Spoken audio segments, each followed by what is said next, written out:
कहानी यहीं खत्म। अब कभी किसी को कुछ पता नहीं चलेगा।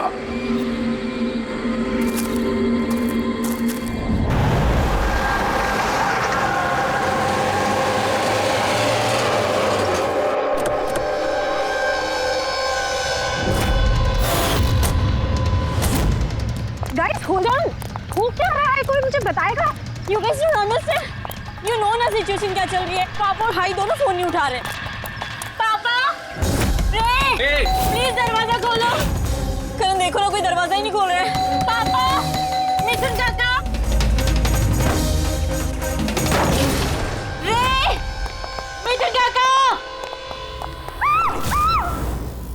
Oh, my bro, my bro.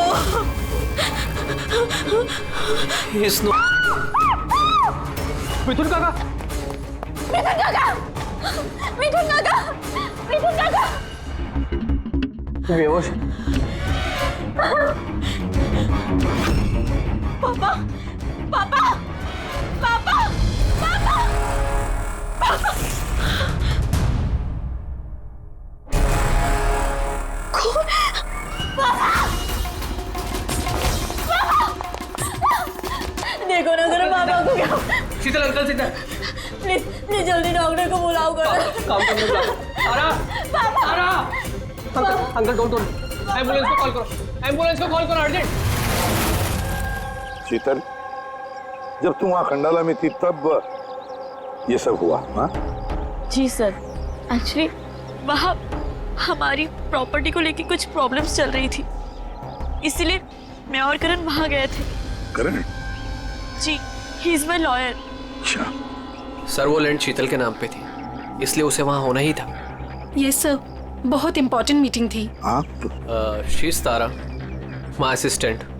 हाँ तो शीतल, जब तुम खंडाला में जा रही थी तब घर पर सिर्फ तुम्हारे पिताजी कल्याण जी और तुम्हारा भाई रे और ये मिथुन था, है ना? हाँ सर, एक्चुअली करीब 8 साल पहले एक एक्सीडेंट हुआ था जिसमें पापा की आईसाइट चली गई। पापा देख नहीं सकते और मिथुन काका उनका अकेले ध्यान नहीं रख पाएंगे, इसलिए रे वो यहीं रुक गए। मुझे उन दोनों को अकेले छोड़ना ही नहीं चाहिए था।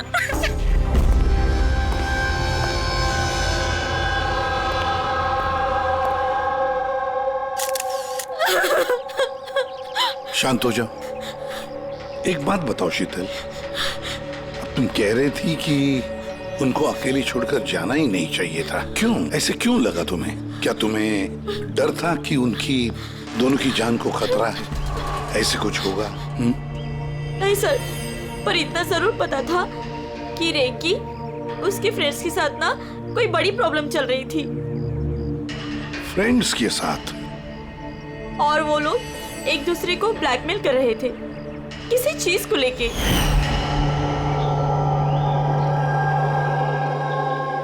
तू ऐसा हम लोग के साथ कैसे कर सकता है? एक बार फिर से सोच ले रे, अगर यही तेरा फाइनल डिसीजन है तो जानता है कि क्या होगा। आई डोंट केयर, मैं तो सिर्फ सही टाइम का वेट कर रहा हूँ। पर अगर किसी को कुछ पता चल गया तो? तुम पागल हो गई हो क्या? अगर तुम ऐसे बिहेव करती रहोगी तो श्योरली किसी ना किसी को तो डाउट हो ही जाएगा। गाइस, अगर हम कंट्रोल में हैं तो वी आर सेफ। गाइस, तुम लोग अपना देख लो। मुझे ऑनेस्टली नहीं पता है कि मैं क्या करने वाला हूँ।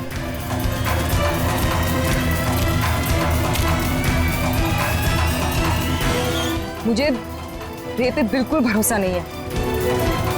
I can't trust him. अगर इसका मुंह खुला तो हम सब फंसेंगे, उससे पहले इसका मुंह बंद करना पड़ेगा। शीतल, जो भी तुम्हारे भाई के साथ हुआ उसका बहुत दुख होता है। I am so sorry. एक बार तुम्हारे पिताजी को होश आ जाए ना तो सारी बातें साफ हो जाएगी। वैसे मिथुन, कल रात तुम यहीं पर थे ना? क्या हुआ, क्या जरा ठीक से बताओ। शरीर पे कोई बड़ा घाव नहीं है, बस छोटी मोटी चोटें हैं, लेकिन हाँ फ्रैक्चर थोड़ी ज्यादा है। समझ में नहीं आ रहा है इसकी मौत हुई कैसे। मैं अपना काम कर रहा था, अचानक लाइट चली गई और किसी ने मेरा मुंह बंद कर दिया। मैं बेहोश हो गया साहब। जब आँख खुली तो आप सामने थे। बाकी को कुछ याद नहीं आ रहा सर। ठीक है, रो मत। सर, हाँ। सर मौत की वजह तो पोस्टमार्टम के बाद ही पता चलेगी। कुछ समझ में नहीं आ रहा है सर। जिसने भी खून किया है सोच समझ के किया है। बड़ा ही चालाक है खूनी। एक काम करते हैं, इस घर को फिर से अच्छी तरह से चेक करते हैं।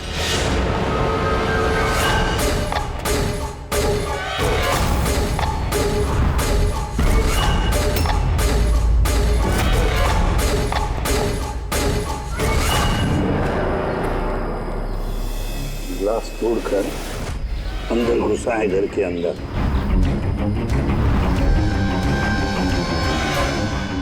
ये देखो, खून लगा है उसका अंदर घुसते वक्त या भाग जाते वक्त।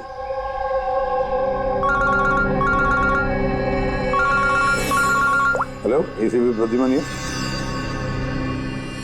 अच्छा, कल्याण जी को होश आ गया?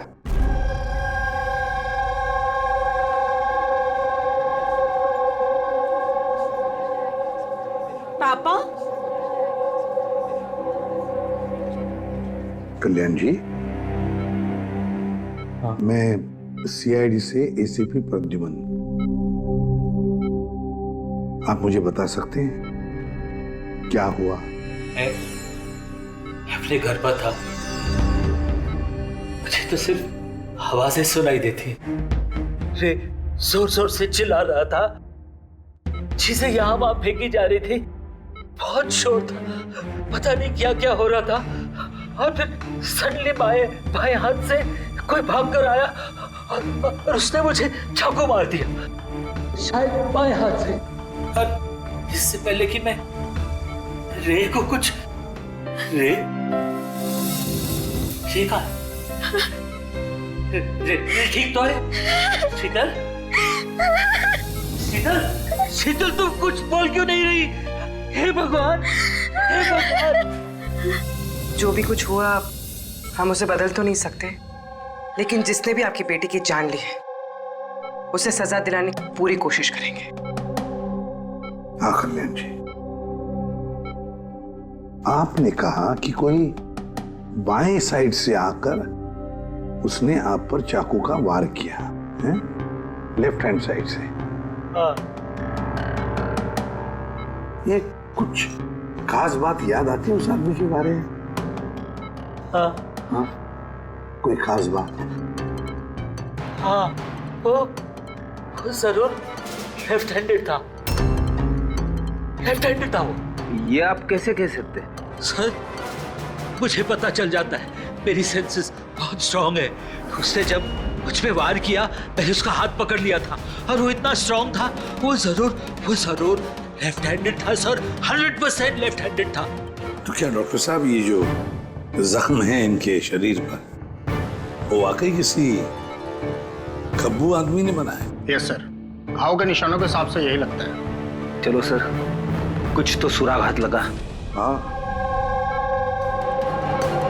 ये चारों के चारों दोस्त रे को धमका रहे थे। गड़बड़ है, कुछ न कुछ तो गड़बड़ जरूर है इन चारों में। तनिषा, अंकिता, विवान और सैम। उठाओ इन चारों को, उठाओ।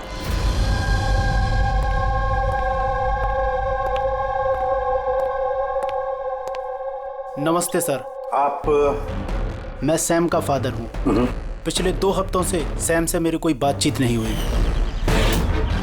अब मैं आपको कैसे बताऊं कि वो कहाँ पर है। मैंने उसको कई बार फोन किया लेकिन उसका फोन ही नहीं लग रहा। मैं तनिषा की माँ। अब उससे फोन करके मैं क्या पूछूं? कि तनिषा ने खुद मुझे कहा था कि वो अपनी हॉलीडे एक्सटेंड कर रही है, कुछ दिन वो फ्रांस में रहना चाहती है। और मैं अंकिता का भाई हूँ, just for name sec. Sir, dad को बातों में फंसाकर 80% प्रॉपर्टी उसने अपने नाम पर कर ली। मैं क्यों फिक्र करूं सर उसके बारे में? सर मैं अंकिता के बारे में कुछ नहीं जानता। हाँ sir, what I just know is sir वो 2 हफ्ते पहले दिल्ली गई हुई थी कुछ मार्शल आर्ट कैंप के लिए। जी सर मैं विवान का फ्रेंड। उसके डैड के पास इतना पैसा है कि वो घूमता रहता है, होगा कहीं हॉलीडे पे। मतलब ये चारों पिछले 2 हफ्तों से शहर से बाहर है और आप में से कोई भी उनके टच में नहीं है। ठीक है, थैंक यू वेरी मच। आप लोग जा सकते हैं। अगर जरूरत पड़े तो आप लोगों को हम फिर से बुला लेंगे। Thank you. जरा 1 मिनट,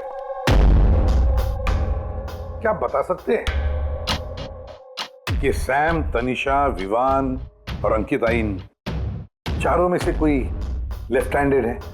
कब्बू है? हाँ सर, मेरा बेटा सैम लेफ्टी है। अच्छा, क्यों सर? नहीं नहीं, ऐसे ही ऐसे ही। हाँ, आप लोग जा सकते हैं। Thank you.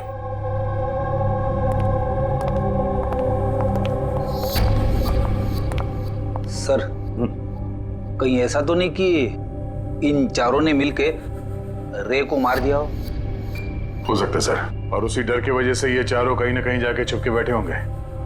सर ये चारों की लोकेशन का पता चल गया। सर कल रात सैम, तनिषा, अंकिता और विवान, इन चारों की मोबाइल लोकेशंस शीतल के घर के 3 किलोमीटर के रेडियस में थी। सैम, तनिषा, अंकिता, विवान, रे, उन पांचों में कोई एक राज छुपा हुआ है। कोई ऐसा राज जो वो पांचों किसी को बताना नहीं चाहते थे। वो राज अपने पास ही रखना चाहते थे। हो सकता है ये रे कमजोर पड़ गया हो, बस तो राज किसी को पता ना चले। रे किसी को ना बताए, इसलिए रे को खत्म कर दिया। ये पता करना होगा सर कि वो कौन सा राज था जिसकी वजह से रे की जान चली गई। सर, एक बात समझ में नहीं आ रही है, ये चारों फरार क्यों हो गए? इन्हें तो खून करते हुए किसी ने देखा ही नहीं। एग्जैक्टली, लाइट चली गई थी सर, और वो कल्याण जी देख नहीं सकते थे और नौकर मिथुन बेहोश पड़ा था, तो वहां से भागकर कोई शक अपने ऊपर ओढ़ के क्यों लेगा? सर पता नहीं क्यों ऐसा लगता है कुछ मिसिंग है। सर ट्रेस करना शुरू करते हैं सर। अगर ये शहर से बाहर गए हैं तो किसी railway station, airport, bus station, hotel में तो गए होंगे, तो उनके क्रेडिट कार्ड और डेबिट कार्ड के डिटेल्स निकलवाते हैं। कहीं से भी हो, जहां से भी हो, इन चारों के लोकेशन के बारे में हमें इंफॉर्मेशन चाहिए, जल्द से जल्द। अब बोल सारुण के।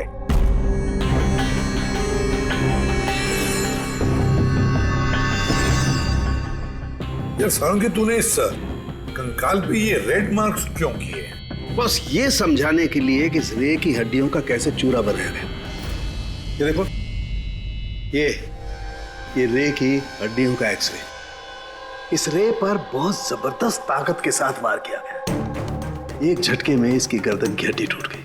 बस एक बार तो इसके रिब केज पर इतना जबरदस्त किया गया है कि एक ही झटके में इसके रिब केज की बाईं हड्डियां 12 की 12 पसलियां एक साथ एक झटके में टूट गई। और वो भी कमाल की बात यह है कि एक ही सिमेट्री में। एक झटके में 12 पसलियां? नतीजा हार्ट का रुक जाना, हार्ट ब्लॉक। इसके हार्ट पर जबरदस्त प्रेशर पड़ा। कमाल की बात यह है बॉस कि जितनी ताकत के साथ इस पर वार किया गया है, इतनी ताकत हाथों से या किसी भी हथियार से पैदा नहीं की जा सकती। इसे देख करके तो ऐसा लगता है जैसे खूनी जानता था बॉस, खूनी जानता था कि किस पॉइंट पर वार किया जाए कि एक ही झटके में सारी की सारी पसलियां एक साथ टूट जाए, एक सिमेट्री में। हाथों से कोई इतना फोर्स तो पैदा नहीं कर सकता। हाँ, कर सकता है अगर कोई मार्शल आर्ट्स का जानकार हो तो। जैसे कुंग-फू, कराटे, ताइक्वांडो, इन सब में खास किस्म के मूव्स होते हैं जिससे इतना फोर्स पैदा किया जा सकता है। यह हो सकता है बस। अभी अटैक उसी ने किया जिसे मार्शल आर्ट्स की जानकारी है, जैसे आर्मी बैकग्राउंड का कोई। Martial arts? वो लड़की भी तो गई है ना दिल्ली में मार्शल आर्ट्स का कैंप अटेंड करने के लिए। क्या नाम है उस लड़की का? अंकिता। अंकिता के भाई ने तो हमें ये बताया। Sir what I just know sir वो 2 हफ्ते पहले दिल्ली गई हुई थी कुछ मार्शल आर्ट कैंप के लिए। और सर कत्ल की रात उसका फोन शीतल के घर के आसपास ही था, उसी ने किया होगा। सैम के साथ मिलके। कल्याण की पर जिसने भी चाकू का वार किया था वो आदमी खब्बू था, लेफ्ट हैंडेड। हाँ सर, मेरा बेटा सैम लेफ्टी है। ये हो सकता है क्योंकि शीतल के घर की जिस खिड़की पर से हमें वो ब्लड सैंपल मिला था उसका डीएनए सैम के डैड के डीएनए के साथ मैच होता है। मतलब सैम वही था और अंकिता भी। बस अब हमें ये पता लगाना है कि ये सैम, तनीषा, अंकिता और विवान इस वक्त है कहां पर। अच्छा, आप कैब ड्राइवर, आप उस वक्त कहाँ थे?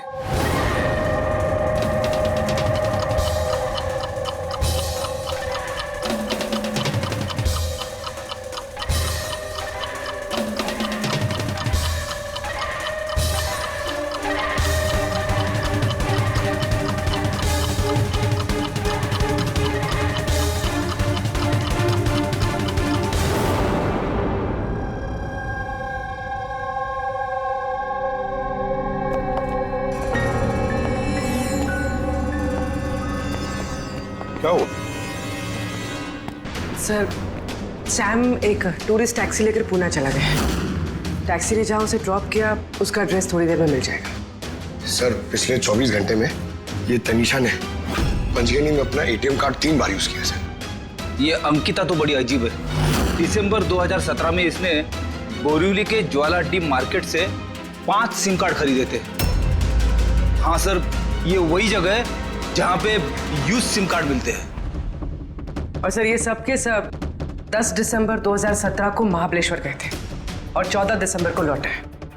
सर इन्हें लग रहा था कि इन्हें कोई पकड़ेगा नहीं, लेकिन इनसे एक गलती हो गई। ये जो अंकिता है सर, इसने जो सिम कार्ड्स लिए थे उसकी लोकेशन हमें महाबलेश्वर से 15 किलोमीटर आगे हाउस होल्ड में मिली। हाँ, brilliant job, absolutely brilliant job.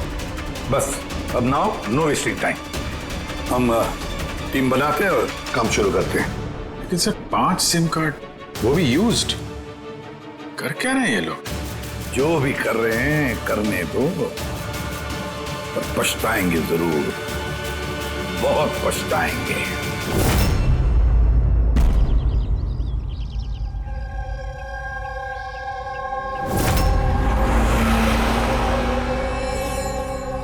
किसका फोन है?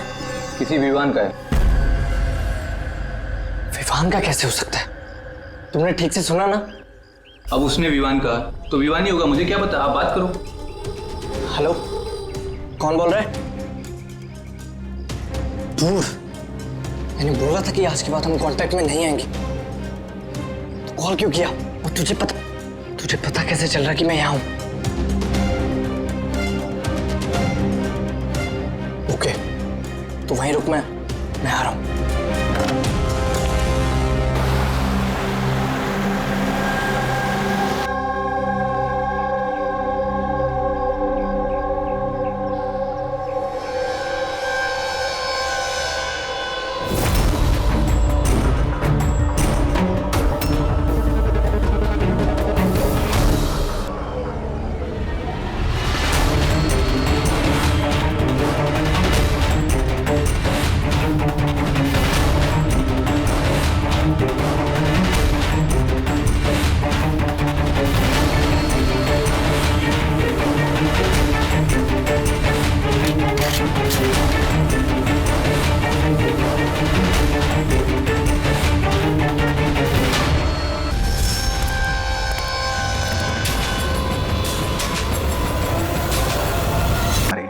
लॉन्ग डिस्टेंस शॉट था, ऑब्वियसली स्नाइपर होगा। स्नाइपर लॉन्ग डिस्टेंस से गोली चलाई, मतलब किसी को पता भी नहीं चला होगा कि गोली चली कहां से और फिर गोली चलाई किसने।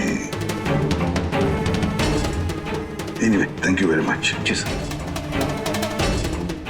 सर हम लोग तनीषा तक पहुंचने ही वाले थे कि किसी ने इसे भी मार दिया। वही तो सर, ये इत्तेफाक तो नहीं हो सकता सर।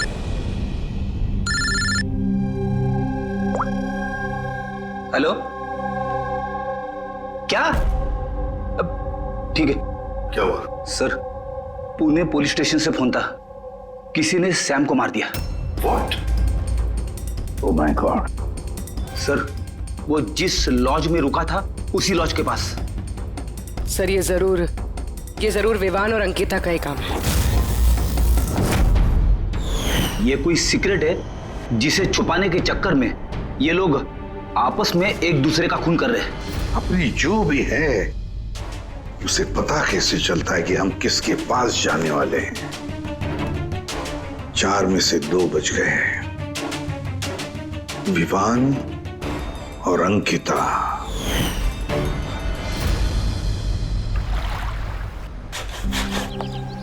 सबसे तो नहीं, मैं अंकिता से मिला था, उससे बात हुई थी मेरी।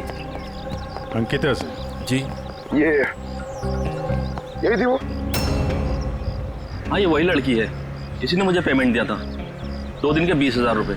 2 दिन के 20,000 वो मान गए? ऐसी क्या इमरजेंसी थी? अच्छा, उन 2 दिनों में आपने उनसे या उनके ग्रुप के बाकी लोगों से मिले थे? नहीं सर, मैं किसी से नहीं मिला। मैंने तो उस लड़की को ऑफर किया था कि हमारे पास कुक और क्लीनर दोनों हैं, लेकिन उस लड़की ने मना कर दिया कि मुझे कोई हेल्प नहीं चाहिए। तो उसने कहा कि आप 2 दिन के बाद आइए, जब हम यहाँ से चले जाएं। और 2 दिन के बाद जब मैं वापस आया तो यहाँ सब कुछ वैसा का वैसा ही था, कोई गंदगी नहीं, कोई कचरा नहीं, सब साफ सुथरा था एकदम। अच्छा, उसके बाद आपने ये जगह किसी और को दी?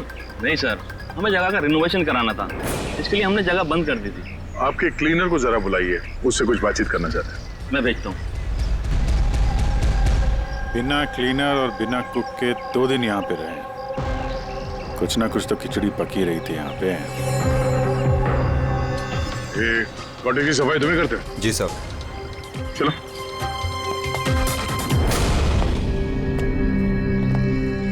अच्छा, जब वो 5 लोग यहाँ से गए, उसके बाद जब तुमने यहाँ की साफ सफाई की तो कुछ मिला इधर उधर या कुछ अजीब लगा तुम्हें? नहीं सर, वो लोग तो बहुत अच्छे थे। जाने से पहले पूरी जगह को एकदम चकाचक साफ करके गए। पता नहीं कौन सा साबुन, क्या डिटर्जेंट यूज किया, पूरा घर चमका दिया था। वाह, हाँ सफाई हो रही है। ये कौन सा डिटर्जेंट है मैडम जी? अरे कुछ नहीं, वो रात को पार्टी हुई थी ना तो ज्यादा गंदा हो गया है। तुम जाओ, हम कर लेंगे। बस साफ कर जाओ। एक मिनट। ये लो, ये लेके जाओ। हाँ जाओ।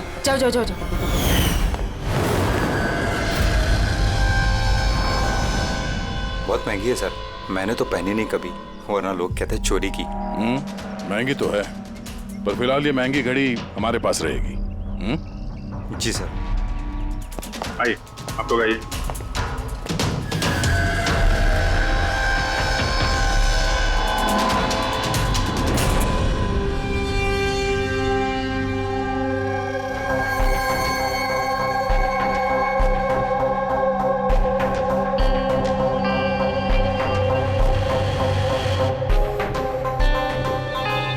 सर, सैम, तनीषा और रे तीनों का तो मर्डर हो गया है।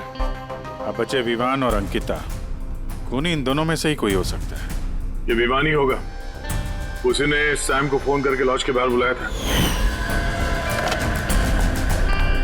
तो जो भी हो, उसे पता कैसे चलता है कि हम कहाँ जाने वाले हैं? और जब भी हम वहां पहुंचते हैं तो उससे पहले ही वो वहां पहुंचकर फोन करके निकल जाता है। सैम किस लॉज में ठहरा है और तनीषा रोड पर कहाँ मिलेगी, ये सारी इंफॉर्मेशन तो हमारे पास थी ना। उन तक कैसे पहुंची? सर शायद वो लोग एक दूसरे के कांटेक्ट में हो। नहीं पूर्वी, बिल्कुल नहीं, क्योंकि लॉज के मालिक ने बताया कि सैम को जब विवान का फोन आया तो सैम को झटका लग गया। मैंने बोला था कि आज के बाद हम कांटेक्ट में नहीं आएंगे, कॉल क्यों किया? बॉस, क्राइम सीन पर ये जो शोपीस मिला है, इस पर ऑक्सीजन प्रोड्यूसिंग डिटर्जेंट मिला है। इसे ऑक्सीजन प्रोड्यूसिंग डिटर्जेंट से साफ किया गया है। ये क्या है? रेडी एक ऐसा डिटर्जेंट होता है जिससे सारे के सारे एविडेंस एकदम साफ किए जा सकते हैं, खून के निशान तक। हमें कोई डीएनए नहीं मिल सकता। मतलब सर, ये हॉलिडे होम में खून हुआ था? एग्जैक्टली। और हाँ, ये घड़ी, इस पर अलग अलग लोगों की उंगलियों के निशान तो हैं ही, साथ ही इस पे मुझे किसी का डीएनए भी मिला है। तो शायद रे इसी खून का पर्दाफाश करने वाला होगा।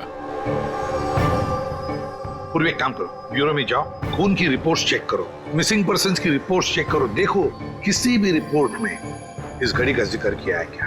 सर। यार इन 5 में से बचे हैं 2, विवान और अंकिता। अगर खूनी विवान या अंकिता को कांटेक्ट करना चाहे तो फिर वो जो 5 यूज्ड सिम कार्ड्स है ना, वो इनके पास होंगे। उन्हीं में से किसी नंबर पर वो फोन करेगा, है ना? वो नंबर ट्रैक करते हैं। सर, तनीषा का खून हुआ पंचगनी में, सैम का खून हुआ पुणे में। दोनों जगहें 100 किलोमीटर दूर, जबकि खून हुए सेम टाइम पे। और एक ही टाइम पे कोई 2 जगहों पे कैसे हो सकता है सर? कोई तो है जो इस प्लान में शामिल है। मान लिया दया कि कोई और है इस खूनी के साथ। एक बार ये विवान और अंकिता हमारे पंजे में आ जाए ना, तब सारे सवालों का जवाब मिल जाएगा। एक काम करो अभिजीत, साइबर डिवीजन से एक हैकर को बुला दो।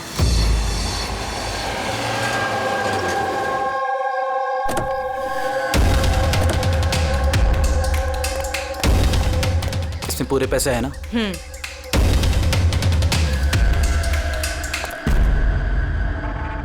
एक मिसिंग रिपोर्ट तो दर्ज हुई है जिसमें इस घड़ी के बारे में लिखा हुआ है। कोई रणधीर कुमार नाम का NRI था। कब फाइल हुई थी रिपोर्ट? 6 दिसंबर 2017। कोई करण जोशी ने फाइल की थी। जी ये देखिए।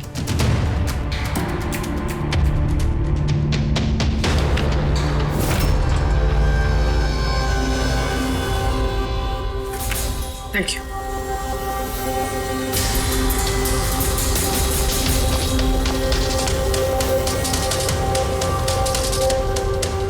कहीं उन लोगों ने इस रणधीर को तो नहीं मार डाला? और कहीं ये करण रणधीर की मौत का बदला तो नहीं ले रहा? करण? जी, ही इज माय लॉयर।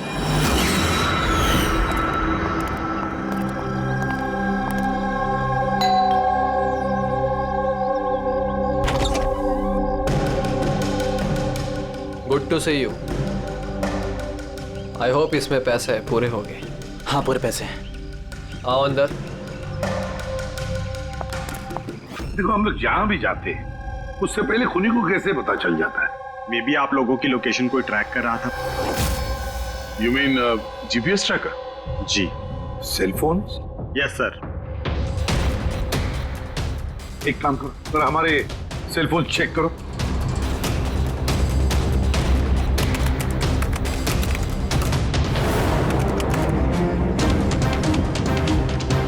तुमने पैसे मांगे थे, हम लेकर आए हैं। अब वो एविडेंस दो और सब खत्म करो। खत्म करूं? जैसे तुम लोगों ने रणधीर को खत्म किया था। करण, हमें सबूत दो। देता हूं, लेकिन उससे पहले मैं तुम्हें किसी से मिलाना चाहता हूं। कौन? बुलाता हूं।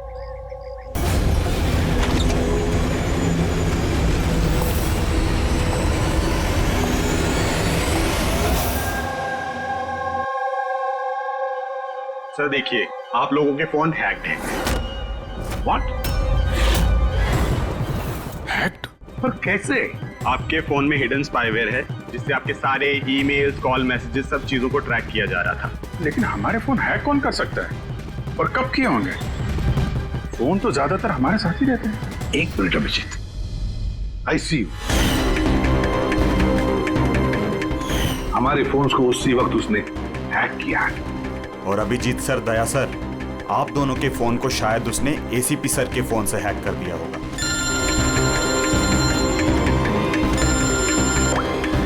अबुल करण मरने वाले से रिलेटेड है?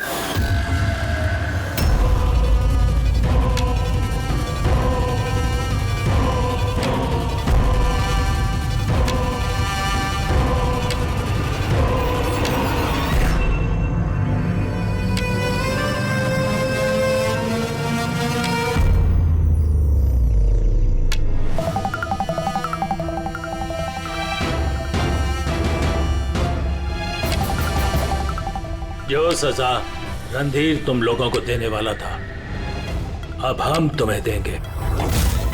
जैसे सैम,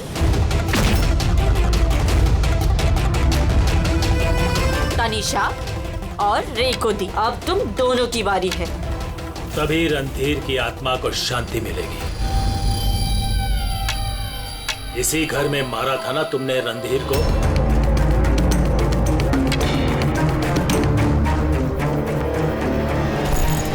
करण,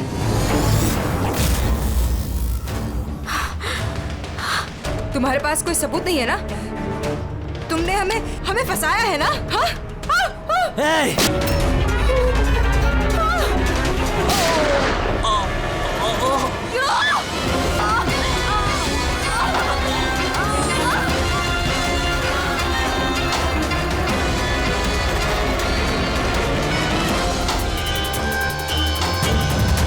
तुम्हें क्या मालूम? तुम तो देख भी नहीं सकते, पर मानना तो पड़ेगा। बस यही प्रॉब्लम है आजकल के तुम जैसे नौजवानों की। बहुत जल्दी होती है तुम जैसे आजकल के नौजवानों को किसी भी नतीजे पे पहुंचने के लिए। ये पकड़ो। कौन कहता है कि तुम्हें देखने के लिए मुझे नजरों की जरूरत है?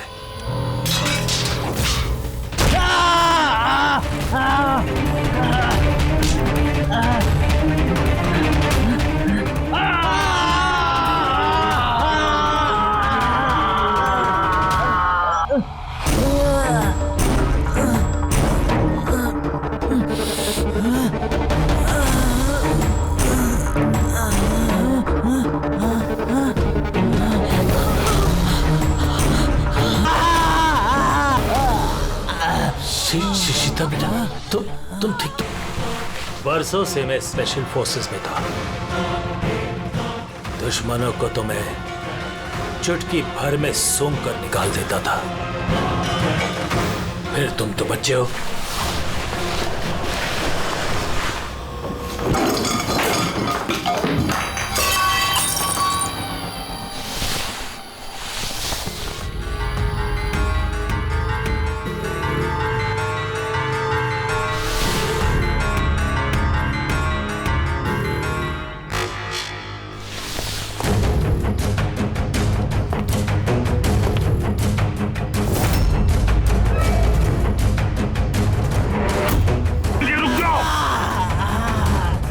उसको। मैं तो अंधा हूं ऑफिसर, लेकिन आप देखकर बताइए कि मैंने उसका सारा शरीर बेकार कर दिया है या नहीं, या तुम एक और?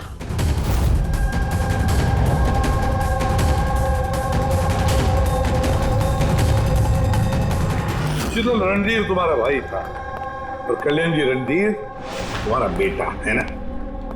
और ये सब करने के लिए तुमने सीआईडी का इस्तेमाल किया, क्यों? सही समझा आपने। रणधीर शीतल का भाई था और मेरा बेटा। यानी रे का भाई? नहीं, रे मेरा बेटा नहीं था।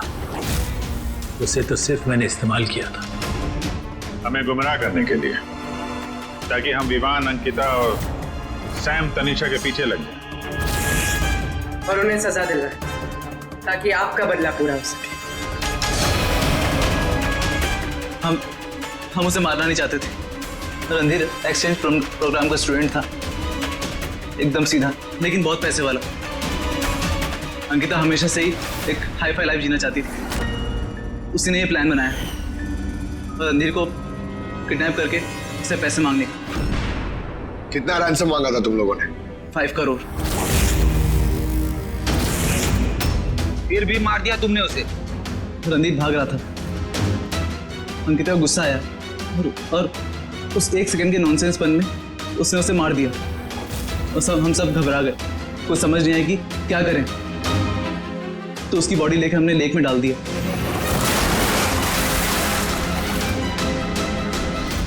रे को ये बात हजम नहीं हुई है? और यहीं पर तुम्हारा प्लान गड़बड़ हो गया।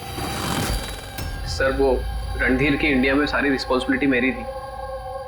कल्याण अंकल और शीतल तो न्यूयॉर्क में थे, लेकिन रणधीर का केयरटेकर मैं यहाँ था।